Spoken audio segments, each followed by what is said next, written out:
Welcome to the Juvenile Firesetter Intervention Program that Henrico offers. Arson crimes have the highest rate of juvenile involvement, which is why you are here, because we're trying to prevent this from going on your record and happening again, because we don't want it to ruin your future, and we want you to be able to do what you want to do later on in life. Our goal is not to put a kid in juvenile detention or have them sent away. It's truly to rehabilitate them, educate them on the consequences of fire. And a lot of kids do things based on impulse and without really thinking that through.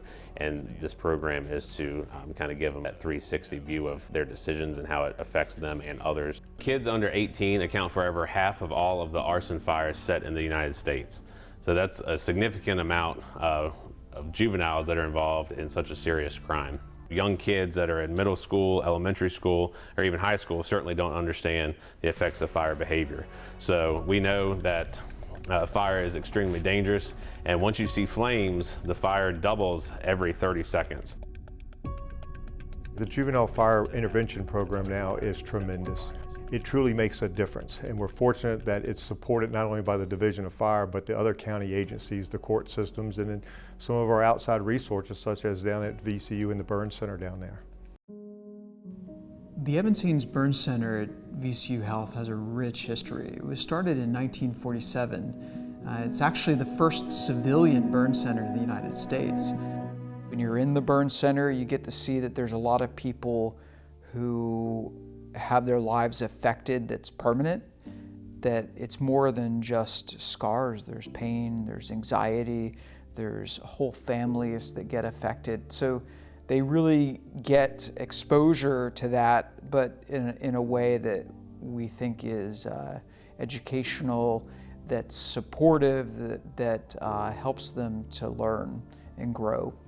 So we do a pretty significant portion of the class on burn injuries and how they're one of the worst injuries that you can sustain, and they're lifelong injuries. You know, once you get burned, that's something that is with you forever. So they hear the same message, but they hear the same message from different people or different entities, which really hits home, because it's not just the fire department mentioning a prevention type of activity or something they shouldn't do. They're hearing it from other groups, such as the Burn Center or over in the court system. It just seems to, I think, assist the family in a way that sometimes the courts can't, because we're just dealing with the criminal charge, where with the fire department and the Firesetters program and the great work that these guys do, they really do look at the totality, the holistic approach, if you will. It's absolutely wonderful. We are always looking for ways that we can keep kids out of court.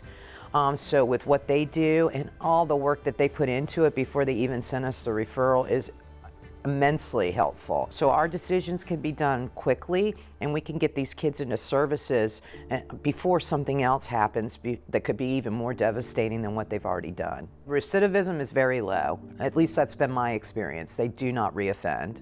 We're fortunate that we are able to intervene with the juveniles at this age with this program and provide that education.